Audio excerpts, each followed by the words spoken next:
बस 2 दिन पहले की ही बात है जब मैं, आप, हम सब इंस्टाग्राम को फ्लड कर रहे थे गिबली आर्ट इमेजेस से। पर अगर मैं आपसे कहूँ कि जिसने इस आर्ट फॉर्म को बनाया वो खुद ही इस ट्रेंड से खुश नहीं है, तो क्या आप मेरी बात मानोगे? मैं ऐसा इसलिए कह रहा हूँ क्योंकि इसी गिबली ट्रेंड के बीच में सामने आता है एक वीडियो उस आर्टिस्ट का जिसने 1980s में खुद गिबली आर्ट को बनाया था, किसी AI टूल की मदद से नहीं बल्कि खुद अपने हाथों से। आर्टिस्ट नॉस्टैल्जिक बना रही थी एक आर्टिस्ट की सालों की मेहनत और ढेर सारे इमोशंस, ना कि GPT या ग्रॉक नाम का एक LLM मॉडल।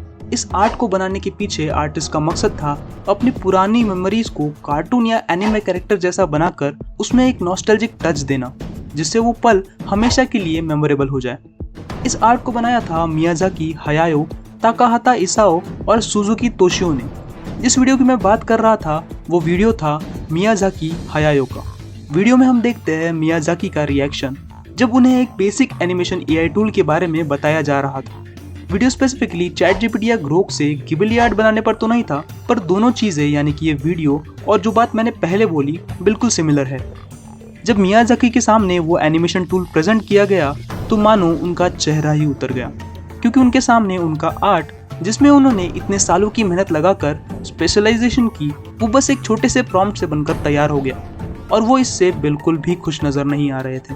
इसी बीच उन्होंने एक स्टेटमेंट भी दिया है जिसमें वो कहते हैं, I am utterly disgusted, I would never wish to incorporate this technology into my work at all, I strongly feel that this is an insult to life itself. इसी वीडियो से अब इंटरनेट पर एक डिबेट शुरू हो गई कि क्या AI को आर्ट बनाने के लिए या फिर क्रिएटिव फील्ड्स में यूज करना चाहिए या फिर नहीं। इसे डिटेल में समझेंगे इसी वीडियो में, जहां मैं आपके सामने दोनों साइड्स रखूंगा। पर उससे पहले ऐसे इंसाइटफुल वीडियोस के लिए सब्सक्राइब करना तो बनता है। इस वीडियो में हम सिर्फ AI और आर्ट पर ही नहीं बल्कि AI के एक दूसरे बहुत इंपॉर्टेंट पहलू पर भी बात करने वाले हैं, सो वीडियो को एंड तक जरूर देखना।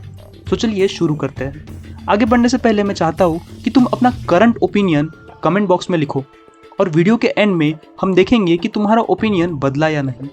सबसे पहले समझते हैं वो साइड जो AI से आर्ट बनाने के सपोर्ट में है। इसे समझने के लिए हमें पहले AI को समझना पड़ेगा। AI ये जो नई तस्वीरें, वीडियो, स्क्रिप्ट, एनिमेशन या कोड्स बना रहा है वो बनाता है काफ़ी सारे डेटा पर ट्रेन होकर। इसे ट्रेन किया जाता है अनगिनत डेटा सेट्स पर, जिससे वो हर सिचुएशन को आंसर करने या उससे रिलेटेड कंटेंट को क्रिएट करने में हेल्प करता है। फॉर एग्जाम्पल, अगर मुझे एक फ्रूट आइडेंटिफिकेशन AI मॉडल बनाना है तो सबसे पहले मुझे उन सभी फ्रूट्स की अलग अलग एंगल से अलग अलग सिचुएशन जैसे कि पके और कच्चे फ्रूट्स की बहुत सारी तस्वीरों पर उन फ्रूट्स के नाम के साथ उस AI मॉडल को ट्रेन करना होगा, यानी कि वो डेटा उसे फीड करना होगा जिस पर वो ट्रेन होगा। और बाद में जब उसे कोई तस्वीर दिखाई जाएगी तो वो अपने पुराने डेटा यानी कि उन्हीं तस्वीरों को यूज करके वो आइडेंटिफाई करेगा कि ये तस्वीर कौन से फ्रूट की है। ये एग्जांपल तो एक सिंपल मशीन लर्निंग मॉडल का है, पर कुछ इसी तरह से एक लार्ज अमाउंट ऑफ डेटा पर ट्रेन करने के बाद तैयार होता है एक लैंग्वेज मॉडल जैसे कि ChatGPT, जेमिनी या ग्रोक। अब नॉर्मल AI की जगह जनरेटिव AI बस पुराने कंटेंट को यूज कर एक नया कंटेंट बनाता है, बाकी उसकी पीछे की ट्रेनिंग ऑलमोस्ट सिमिलर होती है। अब सपोज जब आप GPT को कुछ प्रॉम्प्ट देते हो कि write me a leave application for my school या write me a resignation mail, तो GPT अपने उसी वास्ट डेटा में फीड किए गए एप्लीकेशंस और मेल्स की मदद से एक नया कंटेंट आपको बनाकर देता है। अगर आप एक कंटेंट क्रिएटर हो तो आपको इमेजेस, वीडियो, स्क्रिप्ट AI बनाकर दे सकता है। अगर आप एक स्टूडेंट हो तो आपकी स्टडीज में हेल्प कर सकता है। अगर आप वर्किंग प्रोफेशनल हो तो आपके लिए PPTs, मेल्स लिख सकता है। कुछ इसी तरह से AI आपकी लाइफ को सिंपल बनाता है और आपको ज़्यादा प्रोडक्टिव और आपके काम को ज़्यादा एफिशिएंट बनाता है। इससे ना ही सिर्फ टाइम बचता है पर काम इफेक्टिव और जल्दी होने के कारण मॉनेटरी बेनिफिट्स भी लाता है। और इसीलिए बहुत लोग ऐसे ही जिन्हें AI से आर्ट या कोई और चीज़ बनाने में कोई प्रॉब्लम नहीं है, ये मानते हैं कि बदलती टेक्नोलॉजी के साथ हमें भी अडेप्ट करना पड़ेगा और जो हो रहा है उससे हताश होने की जगह उसे अपने फायदे के लिए यूज करके उसका मैक्सिमम यूटिलाइजेशन करना पड़ेगा। जो आर्ग्यूमेंट बहुत हद तक सही भी है। यहाँ तक तो सब सही लग रहा है, पर अगर हम आर्टिस्ट के पर्सपेक्टिव से देखें जिसने ड्राइंग और एनिमेशन सीखने के लिए सालों लगा दिए, दिन रात मेहनत करने के बाद अमेजिंग एनिमे शोज दिए और लोगों के इम्पोर्टेंट मोमेंट्स को अपने आर्ट से एक लाइफ लॉन्ग मेमोरी में कन्वर्ट करना सीखा, जब वो उसी आर्ट को एक छोटे से प्रॉम्प्ट डालने पर क्रिएट होता हुआ देखेगा तो उसे कैसा लगेगा। आज भी जापान में कई एनिमेस का हर एक फ्रेम हाथों से बनाया जाता है, जिसमें लगती है एक बहुत बड़ी एनिमेटर्स की टीम। अगर आपको फ्रेम्स के बारे में नहीं पता तो मैं आपको बताऊं कि अगर कोई सीन 24 FPS पर चल रहा है, इसका मतलब है कि उसके 1 सेकंड के लिए 24 अलग अलग तस्वीरें बनानी पड़ेगी। अब अगर अचानक से उन एनिमेटर्स को ये कहा जाए कि अब तुम्हारी ज़रूरत ही नहीं है, तो फिर इतने सारे जॉब्स का क्या होगा? इतने सारे लोगों का काम जब AI कर रहा है तो ये लोग अब कौन सा नया काम करेंगे? इसमें एक और मेजर आर्गुमेंट दिया जाता है कि humans wanted to make technology stronger to do all the labour work so that human can spend time in doing the creative work that they like. पर यहाँ तो बिल्कुल उल्टा हो रहा है। क्रिएटिव वर्क सारा AI आसान कर रहा है और जिस स्पीड से टेक ग्रो कर रहा है, लगता है कि अब काम आसान नहीं बल्कि पूरा काम ही ये खुद कर देगा।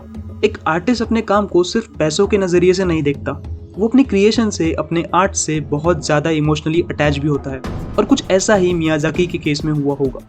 फॉर एग्जाम्पल इस सीन को ही देख लो। एक 4 सेकंड का सीन तैयार करने के लिए एनिमेटर्स को 1 साल और 3 महीने का समय लग गया। सो तुम समझ सकते हो कि इस आर्ट से उन एनिमेटर्स का किस लेवल पर इमोशनल अटैचमेंट होगा। इमोशनल एस्पेक्ट से हटकर जहाँ एक आर्टिस्ट अपने आर्ट को बेचकर पैसे कमाता था, वो अब AI कर देगा तो ये आर्टिस्ट पैसे कहाँ से कमाएगा? ये सिचुएशन अलार्मिंग तो है, पर ये सिचुएशन ह्यूमंस पहले भी देख चुके हैं। जब कंप्यूटर्स नए नए इंट्रोड्यूस हुए थे, सारे बैंक्स और ऑफिसेस से ऑलमोस्ट आधे ह्यूमंस को गायब कर दिया गया, बट फिर भी हमने उसे टैकल कर लिया और इनकम के नए सोर्सेज ढूंढ लिए। वही हमें अब भी करना है। या तो रेस में बने रहने के लिए नई टेक्नोलॉजी को अडेप्ट करना है या नए सोर्सेज ऑफ इनकम ढूंढने हैं। इमोशन से हटकर हमें वही करना है जो हमने अब तक किया, हमें आगे बढ़ते रहना है। पर फिर भी एक बात तो सोचने लायक है, आखिर हमें कहीं ना कहीं तो रुकना होगा। कभी ना कभी तो इनकम के सारे अल्टरनेटिव सोर्सेज खत्म हो जाएंगे।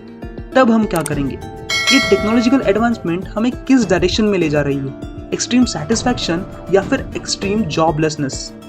ये हमें उस समय तक ले जा रही है जहाँ टेक को यूज करके हम अपनी लाइफ और आसान करेंगे, या उस समय तक जहाँ हमारे पास पैसे कमाने के लिए कुछ काम ही नहीं बचेगा? Isn't it scary कि महज कुछ लोगों को छोड़कर बाकी सभी लोग हर रोज सुबह ये सोचेंगे कि आज पैसे कैसे कमाएं? क्योंकि मानो या ना मानो ये दुनिया वो लोग चला रहे हैं जो लोग इन टेक प्रोडक्ट्स को बना रहे हैं, और उनका ड्राइविंग फोर्स है पैसा। जब तक पैसा आता रहेगा तब तक उन्हें फर्क नहीं पड़ता कि सोसाइटी कहाँ जाएगी। फॉर एग्जाम्पल तुम सोशल मीडिया को ही ले लो। हमें पता है कि आज का सोशल मीडिया इस तरह से करप्ट हो गया है कि ये मेजॉरिटी ऑफ यूथ के लिए बिल्कुल भी सही नहीं है। बट फिर भी क्या ये कंपनीज कुछ रेगुलेशन ला रही है?